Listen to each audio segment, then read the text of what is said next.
second. I'll take it.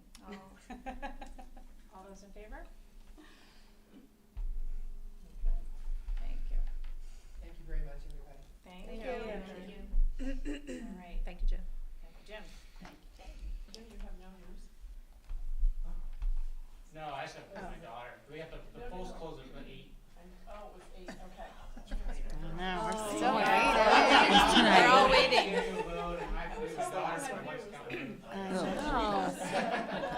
Yeah. Seabrook was the only one that didn't You test. guys did that. Serious? 10 more minutes. I don't know why.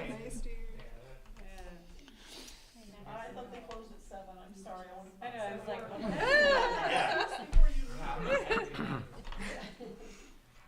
All right, next is superintendent evaluation. okay, that's me. So first off, thank you everybody for being responsive to this. It was really nice to get, I think we had everyone that was eligible respond, except for the outgoing members who lost access to their emails. So, It was open for a while. yes, Yeah. yeah, Just, it's all right. Well, they're not here, we can shame them.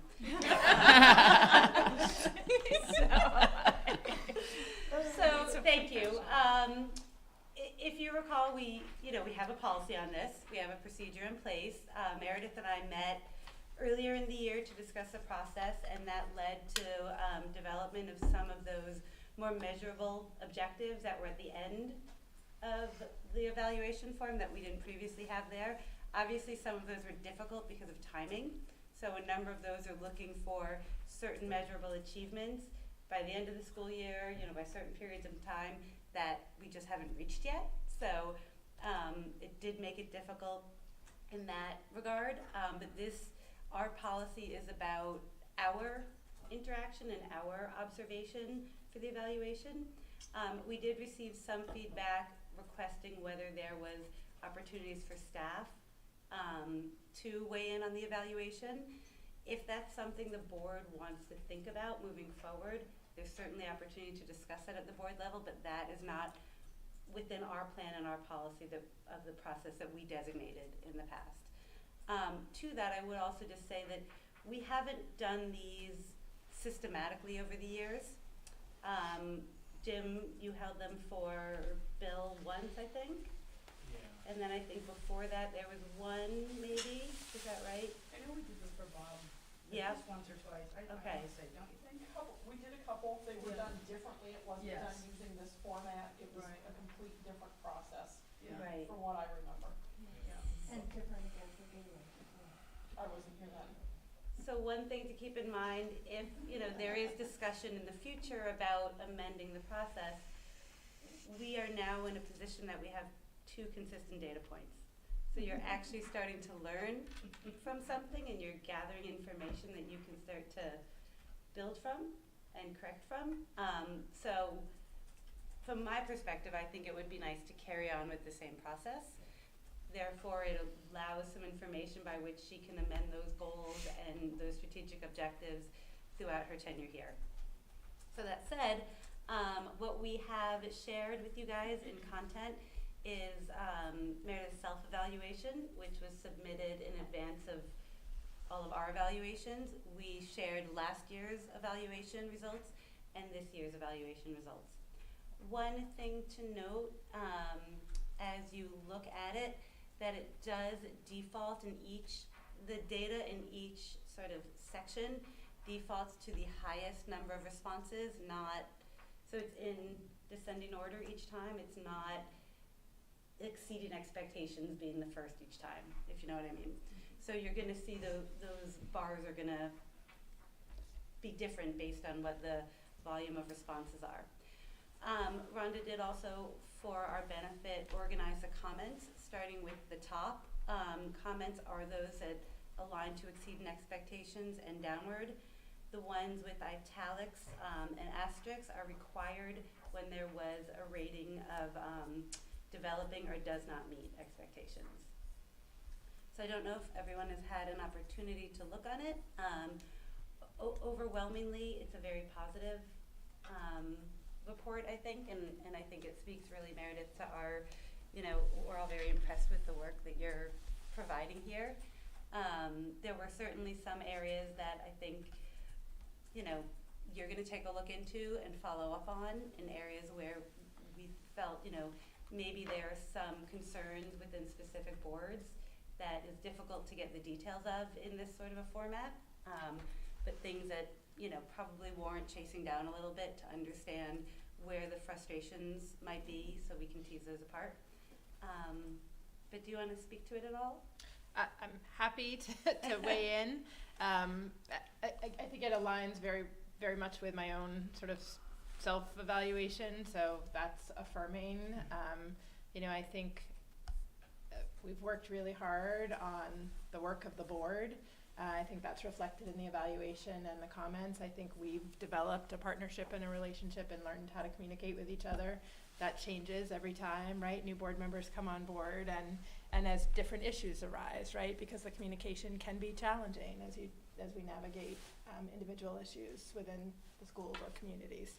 I would say one area that, you know, I noticed was less strong than others, for example, was the curriculum instruction assessment leadership. And I think that reflects sort of the time we've come out of. That has been sort of secondary coming into this year, and is beginning, as you saw through Portrait of a Learner Process Academics, is a, you know, core pillar for us. We know that that work needs to continue.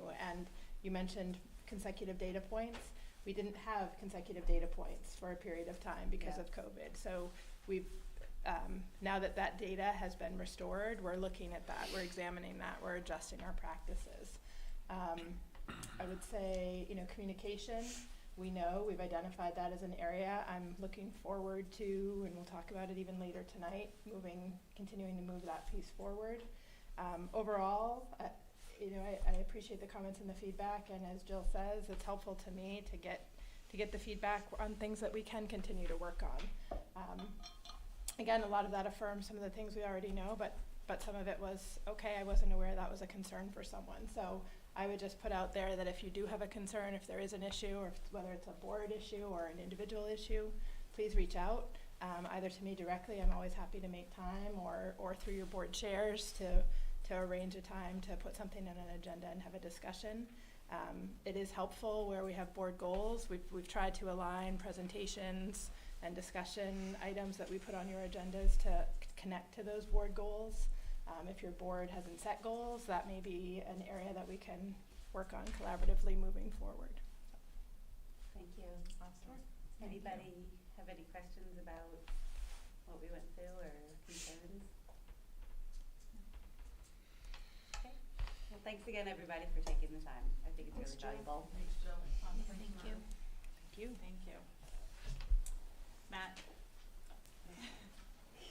Financial report, finance report, money.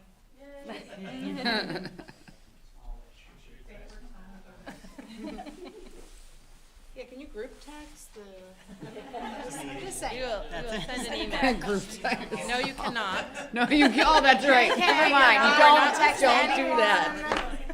Just email Meredith, and Meredith can We'll send you an email. Post it on Facebook.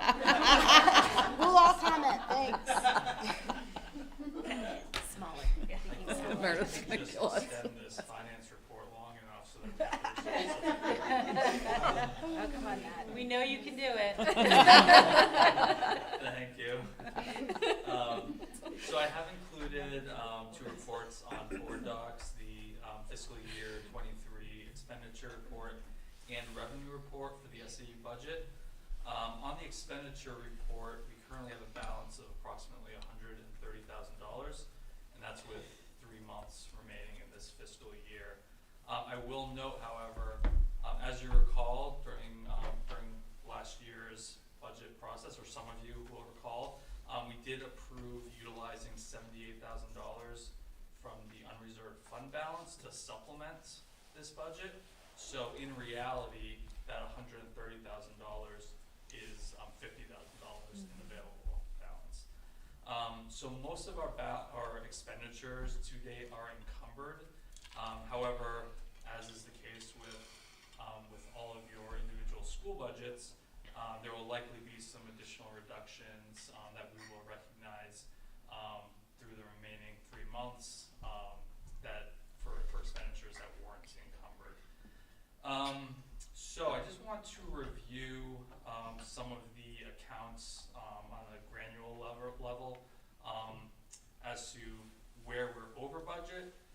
where we are under budget, recognizing savings. So, if you go to page 1, you'll see that we do have other expenses accounts. That's under improvement of instruction. That account went over due to an increase in fingerprinting and background checks. This is primarily due to staff turnover and an increase in that need at the SAU level across all districts. Because that is an expense the SAU incurs for all the districts. However, I will note it's not quite, so it indicates $5,000 over budget. As you said, it's those fees are prepaid, so we anticipate rolling over a couple of $1,000s of that $5,000 to next year. So we'll recognize savings in next year's budget. Those aren't real costs; it's a prepaid expenditure. Additionally, you'll see our legal account is over budget by $30,000. Again, that's a little bit of a misnomer. You'll see right above legal, there's a labor relations account. Labor relations is the legal expenditures for our collective bargaining process. So approximately $10,000 of that $30,000 overage will be transferred into that labor relations account. That being said, we're still over budget by $20,000, and that is primarily due to right-to-know requests that we've received this year. Additionally, we've gone over budget on a number of accounts in regards to supplies, rental lease, travel reimbursement, postal accounts by a couple $1,000s here and there. This is really a reflection of our spending reverting back to pre-pandemic levels. So we had dropped, and if you'll notice, so that's for copies, that's for printer, so printer and copier, like paper and toner and those type of expenses, travel expenditures, and then other supplies. So those expenditures went down during the pandemic. We correspondingly reduced our budget, and now it's starting to ramp back up to normal levels, which will be reflected in next year's budget and then going forward. Can I ask a question? Sure. Why was it 13,000 over in administration salary? So I'm getting to that. Thank you. No, I'm just teasing. So that's a staffing change. So we've had turnover in staffing, and we've hired new employees at a higher rate of pay than the employee that left.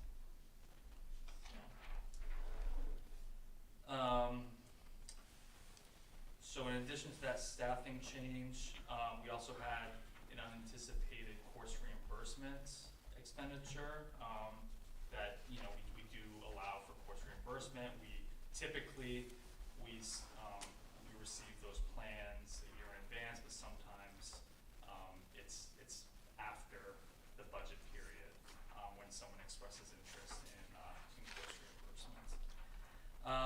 And then on page 2, you'll see our repair and maintenance accounts is over budget. That's due to an HVAC repair that was necessary.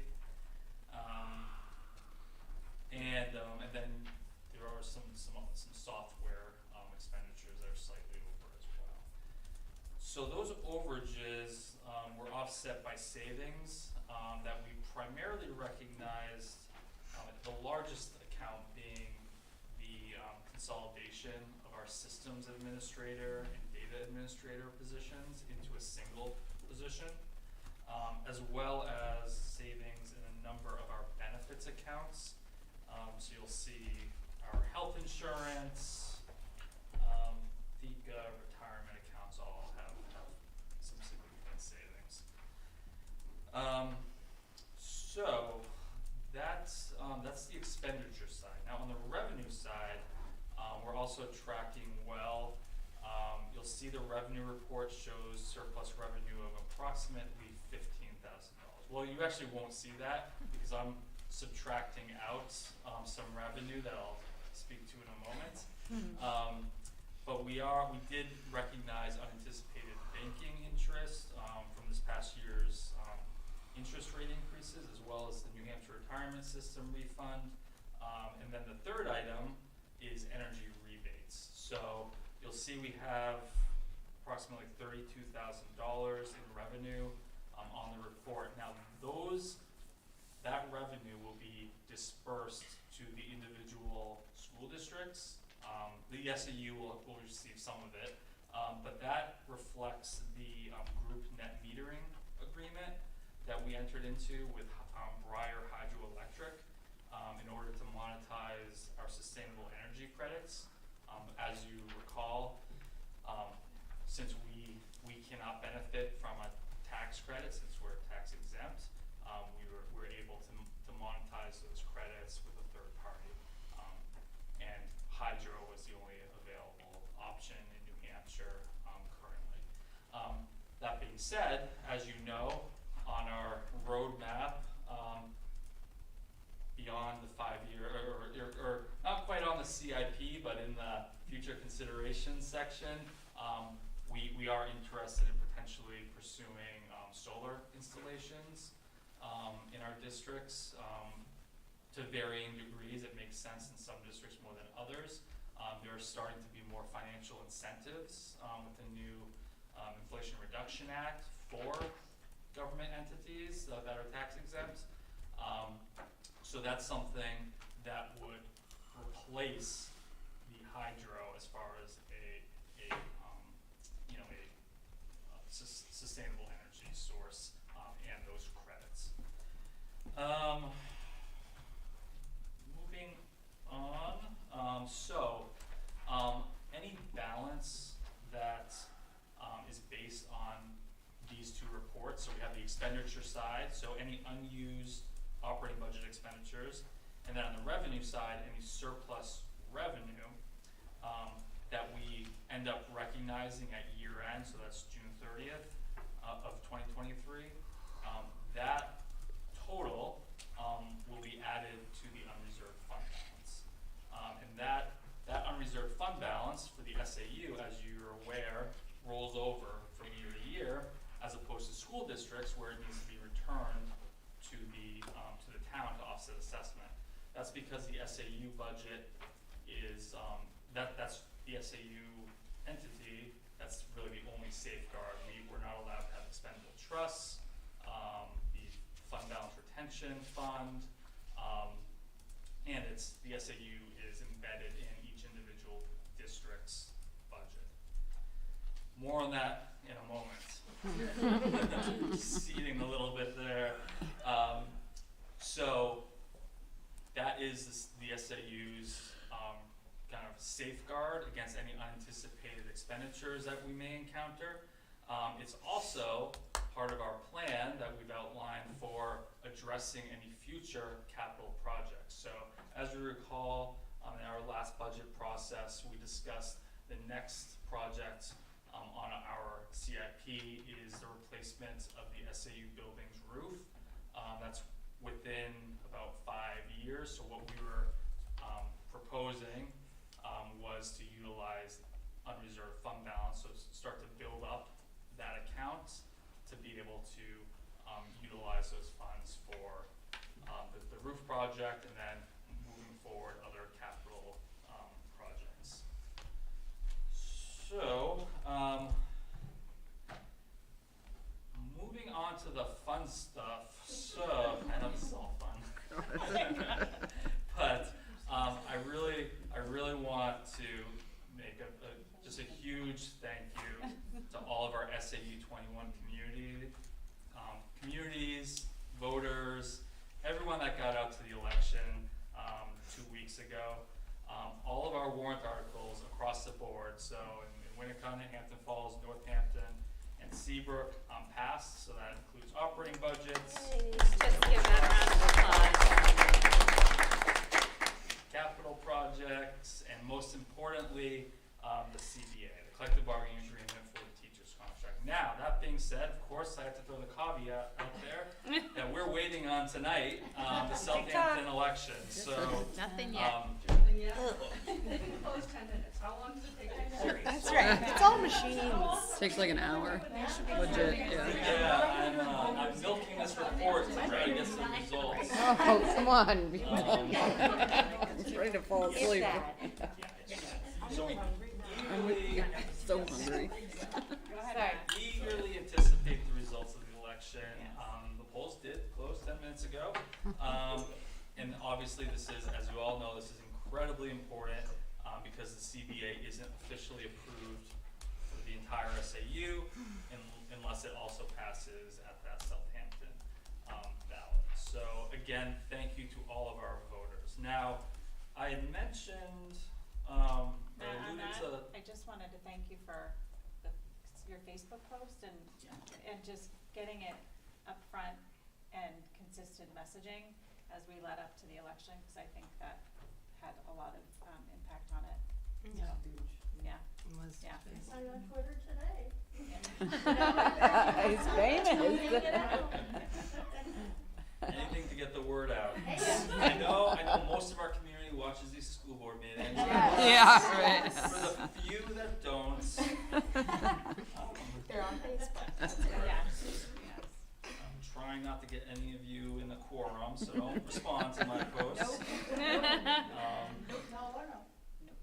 But I had alluded to the SAU structure. I just want to note, and kind of shift gears here and discuss a proposed bill that's at the Senate level right now that really has some significant financial implications to all of our districts. So the bill is SB 155. So that's proposed legislation that's relative to the adoption of SAU budgets, what we were just discussing. So this bill would revise the procedure for the adoption of the annual budget for the SAU, and it would repeal the current adoption procedure. So essentially, it would require multi-district SAUs, so us, to be those SAU budgets to be approved on each individual district's ballot as a separate warrant article, instead of at the SAU joint board under the current process. Matt, should we put that we're an elected official? It gives you an option. I'm on it right now. Like, Yeah. doing it? Yep, you are. Because it says, okay. But it also says like you're representing yourself, not the board, right? You're just representing. Okay. I love that everyone's so excited about finance. Get it. That everyone's jumping ahead. So SB 155 really presents some serious complications for our SAU, particularly when it comes to our contractual obligations. So that would be the SAU's salaries, benefits, and then other financial obligations that are embedded in the SAU budget. Practically speaking, this would create a similar situation as our CBA structure. So this would be where the SAU budget is a separate warrant article that would need to be approved in all of our districts, and it'd be incredibly hard to pass. I'd like to think the SAU budget is exciting, but I'm not sure how many people even know what it is. And that would need to happen every single year. And would it be the entirety of the budget that needs to pass, or each district's contribution to the budget? It is my understanding, it's my understanding that I would need to pass in each individual district. That would be very And if it doesn't, confusing. then we don't have a budget. Big number, not the Yeah. individual. Then you have The Trying to default. calculate that default would be a nightmare. budget, which is the prior year's budget, which you're still under the obligation to pay out the contractual obligations of Right. your administrators, your staff that have multi-year contracts. However, they're not included in the default budget because it's not approved by the community. So, like a CBA, it's a multi multi-year, agreement that's approved. Yes, Dan? Matt, I'm curious how the formula that we use to assess the contribution from each community might support a carve-out for us. I mean, we're already kind of doing that, aren't we? In terms of how we allocate the percentage of the budget based on a number of things like property value. So it's my understanding that the formula would not change. Okay. It would just be, instead of being embedded in your budget, it's a separate warrant article, so it's funded separately from your budget. So it'll be removed from your operating budget, and it'll be like a CBA and be a separate warrant article. Yeah, I think there could be an argument made that we're already doing this, and perhaps this is how others might. I think it's worth a conversation with some legislators. I agree. You know. And I'll note that, so this bill originated from an individual in Hallsbrookline who has attempted to put forth citizens petition articles at the local level. Because you can do this, you can choose to do this as an individual SAU, but has been repeatedly rebuffed at the local level. So that individual has reached out to state legislators to try to do it at the state level and to force it upon the entire state. I'll also note that there was a similar bill on the House side, HB 563, and that was voted 19-1 as inexpedient to legislate. Yeah. So,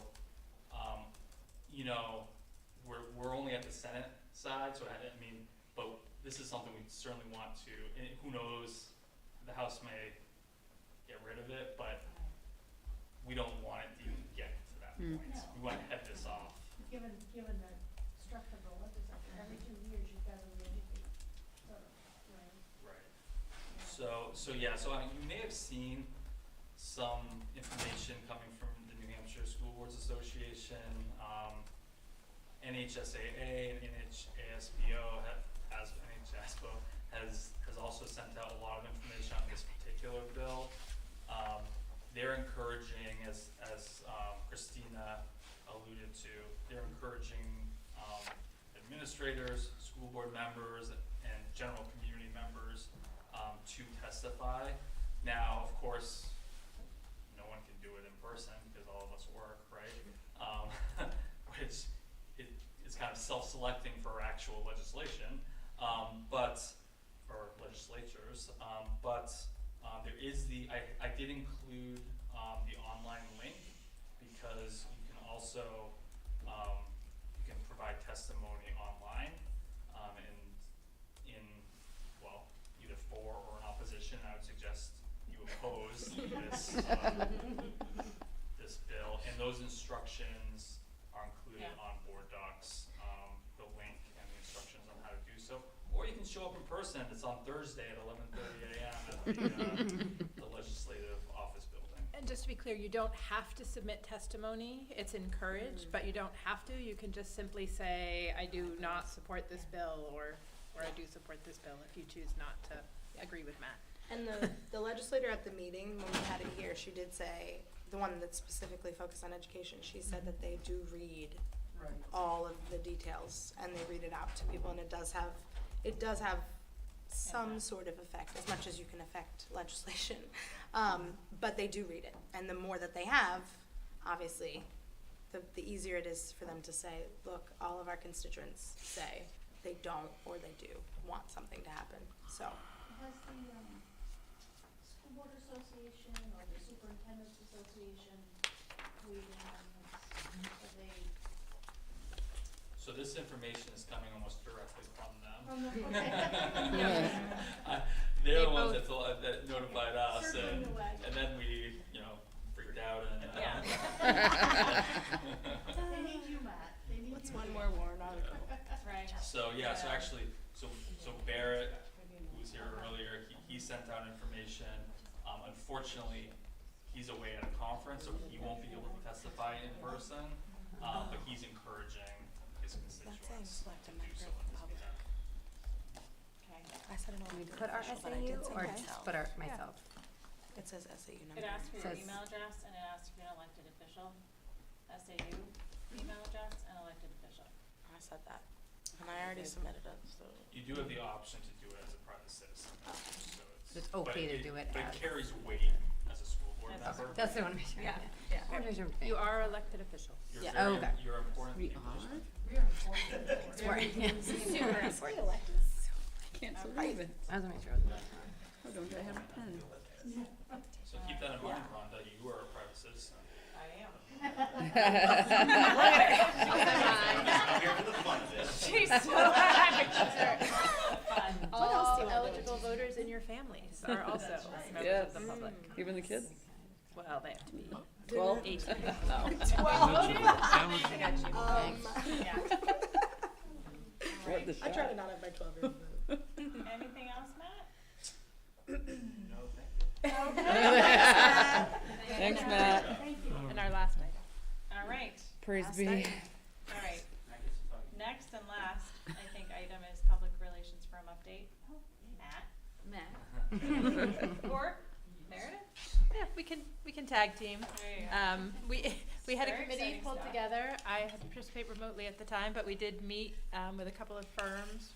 Representatives from the boards participated in that conversation, and we did select a firm that we would like to move forward with, and Matt can give you the details. So they're included here with the proposal that they submitted. Yeah, so it's John Guilfoyle, Public Relations. We, as Meredith mentioned, we did meet with another firm who we felt very confident in both firms. Ultimately, there was a slightly beneficial cost implication to this firm versus the other. I will also note that we had solicited a third proposal who we did not meet with in person. The cost is actually a monthly contractual basis, so $799 per month. So that's just under $10,000 for the year. So they'll provide us, as you know, during the budget process, we had intended to hire a PR firm to assist with our communications, be more proactive with communicating with our community members, as well as assist with some of the crisis management communications that inevitably occurs with the school districts. So we, it's just under $10,000. I'll also note there are additional add-ons that we could potentially look on in the future. However, at this time, we're just going to go with the basic service.